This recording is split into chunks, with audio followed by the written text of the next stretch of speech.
Bonjour Julien Audoul, vous êtes porte-parole du Rassemblement national et député de Lyon. Bonjour. Les Jeux Olympiques ont débuté avant l'ouverture officielle des JO. Plusieurs rencontres hier, parfois émaillées d'incidents, comme à Saint-Etienne où le match a été interrompu pendant 2 heures pour des vérifications de sécurité après l'envahissement du terrain par une vingtaine de supporters marocains et des jets de bouteilles et gobelets. Quelle est votre analyse de ce qui s'est passé et est-ce que vous redoutez de nouveaux incidents ? Déjà, c'est un désaveu des propos très optimistes de Gérald Darmanin qui nous disait que la première journée s'était très bien passée. En effet, elle a été perturbée par l'arrêt du match, par des débordements scandaleux, par l'invasion du terrain par des pseudo-supporters qui nous rappellent d'ailleurs un match France-Algérie de 2001 où le Stade de France avait été envahi de supporters algériens, des violences aussi contre les joueurs argentins. Donc tout ça, évidemment, n'est pas pour nous rassurer sur la sécurité autour des compétitions des Jeux Olympiques. Gérald Darmanin a reconnu qu'il y avait eu quelques incidents hier. Il a expliqué qu'un point serait fait aujourd'hui. Est-ce que vous croyez en sa sincérité sur l'évolution potentiellement du dispositif pour le renforcer et éviter ce type d'incident ? Non, je ne crois pas le gouvernement. Parce que M. Darmanin, qui a fait du mensonge une politique, on voit bien d'ailleurs qu'il est dans le déni des chiffres, il est aussi dans la censure des faits. Quand M. Darmanin nous dit que la délinquance est ramenée quasiment à un niveau zéro en Île-de-France et à Paris, alors qu'il y a quelques jours, une touriste australienne a été violée par 5 individus de type africain, alors que tous les jours, nos compatriotes subissent des agressions, des vols, des viols, alors que les chiffres de la délinquance et de l'insécurité n'ont jamais été aussi hauts dans notre pays. Si on prend juste les violences sexuelles, depuis 2017, c'est les chiffres d'Eurostat, ils ont explosé de 117%. 117% d'explosion donc, sur ces violences sexuelles. Donc à un moment donné, il faut que M. Darmanin retrouve la raison et parle le langage de la vérité aux Français. Il y a une situation sécuritaire qui n'est pas tenue, qui est hors de contrôle, et il est le principal responsable. Vous dites gouvernement, oui. Cela signifie que vous estimez que le gouvernement ment ? C'est ce que je comprends ? Ah mais depuis longtemps, ça fait très longtemps sur tous les sujets. Vous le savez, je pense que les Français ne sont pas dupes. Ils ont quantité d'exemples depuis la crise sanitaire jusqu'au chiffre de l'insécurité. La finale de la Ligue des Champions en 2022 aussi avec les pseudo-supporters anglais. Ce gouvernement qui est dans l'incapacité de résoudre les problèmes des Français, qui est dans l'incompétence crasse sur tous les sujets, fait du mensonge et de la communication du mensonge sa seule politique pour faire écran de fumée et pour montrer qu'il agit. Le résultat est calamiteux, on le voit bien et on l'a vu encore hier. Julien Audoul, vous avez depuis 2 ans opéré ce que vous appelez dans votre camp la stratégie de la cravate. Lui, en parlant de Gérald Darmanin, opère la stratégie du sans-cravate. C'est un coup de com' pour vous, pour justement, estime-t-il, montrer qu'il ne souhaite pas faire sécession avec le peuple. C'est un coup de mépris surtout. Monsieur Darmanin, il veut dire quoi ? Que les Français sont des ploucs ? Il avait déjà dit d'ailleurs que les Français mangeaient avec leurs doigts et buvaient de la bière. Il avait conseillé d'ailleurs à M. Macron de s'entourer de ces Français-là. Les Français, ils s'habillent bien. Et ils attendent que leurs responsables politiques, ceux qui les représentent à l'Assemblée nationale, au gouvernement, aussi aient une tenue, un comportement qui soit à la hauteur de cette représentation. Donc le fait d'enlever la cravate pour être plus proche du peuple, mais c'est du grand n'importe quoi. Voilà. Et c'est prendre les Français pour des imbéciles, mais c'est pas la première fois. Sur la stratégie de la cravate, de la normalisation, de la crédibilisation de votre parti, est-ce que vous reconnaissez aujourd'hui que lors des élections législatives, votre campagne a pu être entachée par le profil de candidat que vous avez vous-même désigné et quel enseignement aujourd'hui en tirez-vous sur la suite ? Nous reconnaissons nos erreurs. Marine Le Pen l'a fait, Jordan Bardella l'a fait également.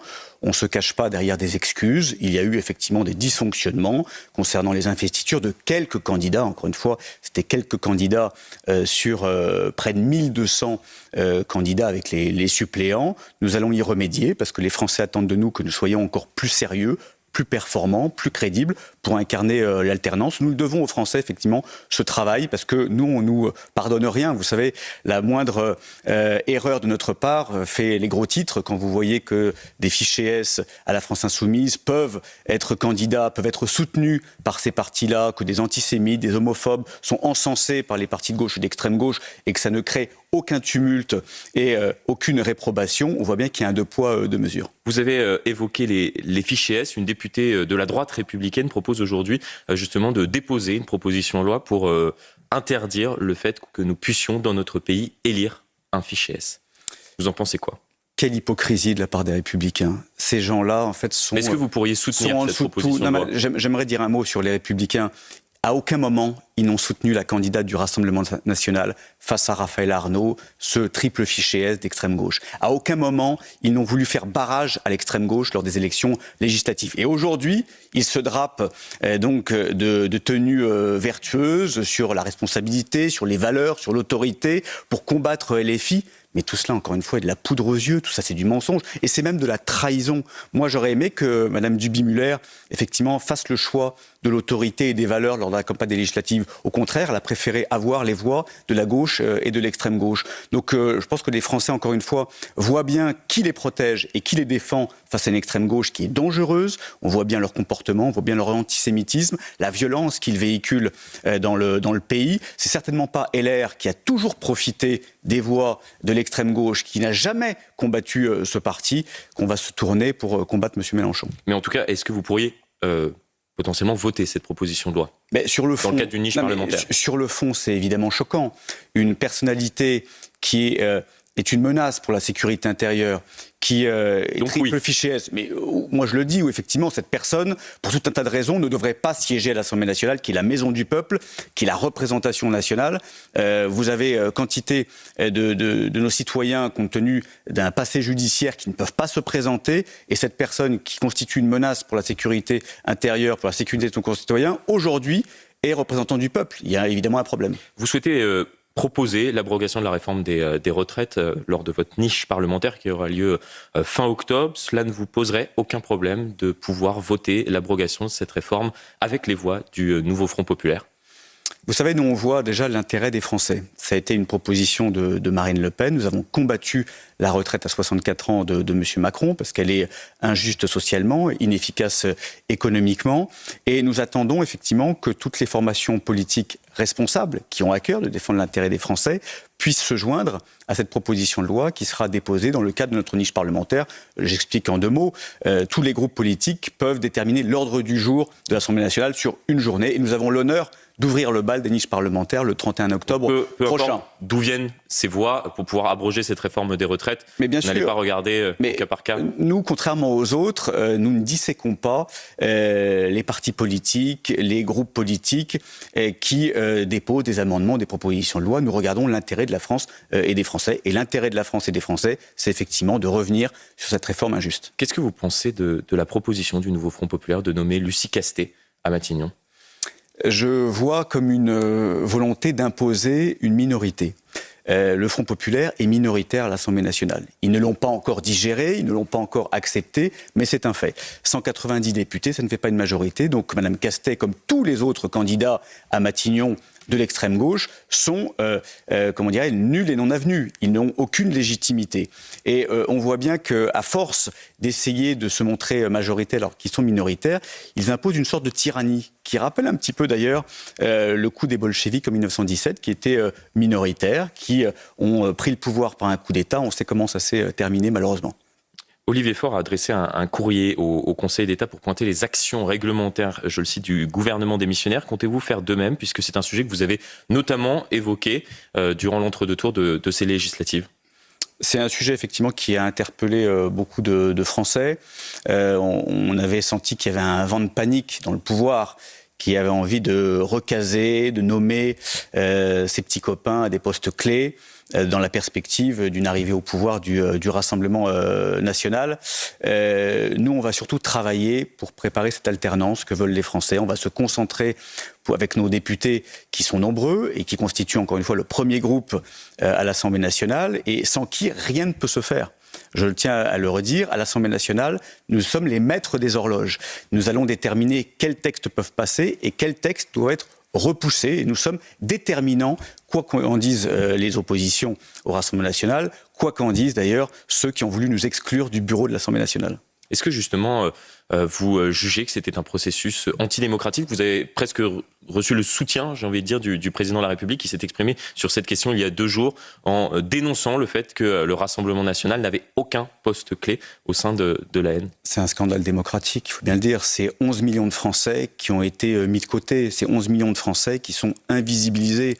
Et si vous me permettez, je vais faire le parallèle avec la censure qui a frappé C8, dans l'avis de l'Arcom, c'est des millions de téléspectateurs, des millions de Français qui sont aujourd'hui mis de côté avec cette censure. On leur dit, vous n'avez pas le droit de penser ça. On leur dit finalement, ce que vous pensez, on va vous punir pour ça. Voilà. Et je trouve ça extrêmement grave pour notre démocratie, qui de plus en plus est défaillante, qui de plus en plus ne respecte pas le pluralisme, ne respecte pas les principes démocratiques qui sont les nôtres. Les 11 millions de Français qui ont choisi le Rassemblement national doivent être représentés, ils doivent avoir la place qu'ils méritent. Et je considère que C8, qui est la première chaîne de la TNT, qui rassemble des millions de téléspectateurs, doit pouvoir émettre au nom du pluralisme et au nom de la démocratie. On a beaucoup parlé de ce qui se passe au sein du Parlement. Que pensez-vous de ce rapprochement en coulisses entre les élus LR et le camp présidentiel? Est-ce que vous nous dites ce matin, la carpe et le lapin ne font pas d'enfants? Je dis que c'est pas nouveau. Les Républicains, en tout cas ce qu'il en reste, ont toujours été la béquille d'Emmanuel Macron. Ils avaient refusé de voter les motions de censure. Ils ont toujours été en soutien d'Emmanuel Macron. Ils ont rêvé entrer au gouvernement. Certains l'ont déjà fait. Et là, on voit bien que pour un plat de lentilles, pour quelques postes, pour un poste de questeur, un poste de vice-président de l'Assemblée nationale, pour un pacte législatif, certainement pour des ministres, ils sont prêts à tout, ils sont prêts à trahir leurs électeurs. Et nous disons à tous les électeurs, les Républicains, tous ceux de droite qui ont à cœur de défendre l'autorité, la sécurité, la lutte contre l'immigration, c'est vers le Rassemblement national qu'il faut se tourner, vers Marine Le Pen et vers Jordan Bardella. On en a beaucoup parlé ces derniers jours. Vous avez saisi le procureur de la République après les propos antisémites, dénoncez-vous, de Thomas Porte. Ce dernier, hier, a expliqué que sa position sur ce qui s'était passé ces derniers jours, sur le fait qu'il ne souhaitait pas que la délégation israélienne puisse participer à ces Jeux Olympiques, n'avait pas changé. Que lui répondez-vous ce matin sur CNews Europe 1? Je dis que ces propos sont criminels. Ils sont criminels parce que la délégation israélienne court des risques majeurs pour leur sécurité. Ils sont dans le viseur des islamistes, dans le viseur de tous les islamo-gauchistes. J'ajoute que les propos de Rima Hassan sont aussi criminels. Les menaces qu'elle balance sur les réseaux sociaux, les fatwas qu'elle adresse à tel ou tel, à M. Bellamy, à d'autres. Elle se fait le relais, évidemment, du Hamas. Elle en est le porte-parole au Parlement européen. Il va falloir que ce cirque islamiste s'arrête. Il faut à un moment donné que la justice frappe et muselle ces gens-là qui font courir des risques inconsidérés à tous ceux qui soutiennent nos libertés, nos valeurs et l'État d'Israël. Je rappelle que M. Porte ne s'est pas offusqué que l'Iran est une délégation pour les Jeux Olympiques. L'Iran qui enferme les femmes, l'Iran qui martyrise les oppositions, que la Corée du Nord aussi participe aux Jeux Olympiques. Je vois que ça ne choque pas M. Porte qui, dans un antisémitisme débridé, et je le dis, LFI est un parti dangereux pour la République et pour la France. À ce moment-là, est-ce que vous estimez, comme certaines personnalités politiques, qui ne sont pas forcément d'ailleurs issues de votre famille politique, qu'il faudrait peut-être penser à dissoudre la France insoumise? Oui, j'ai entendu M. Estrosi et d'autres. Qu'est-ce qu'il a fait, M. Estrosi, pour lutter contre LFI? Rien. Il a accepté, comme d'autres, les voix de la France insoumise. Il s'est désisté, comme d'autres, pour faire élire M. Guiraud à Roubaix et d'autres candidats, M. Arnaud dans le Vaucluse, et tous les candidats les plus nauséabonds qui sont entrés à l'Assemblée nationale. C'est grâce notamment à des macronistes, à des LR qui se sont désistés, qui ont créé une grande alliance. Donc encore une fois, il faut arrêter l'hypocrisie, il faut arrêter de prendre les Français pour des imbéciles. Et si on veut combattre LFI, c'est d'abord dans les urnes, c'est d'abord avec les élections et c'est d'abord avec des positions extrêmement claires. Merci beaucoup, Julien Audoul. C'était votre grande interview sur CNews Europe.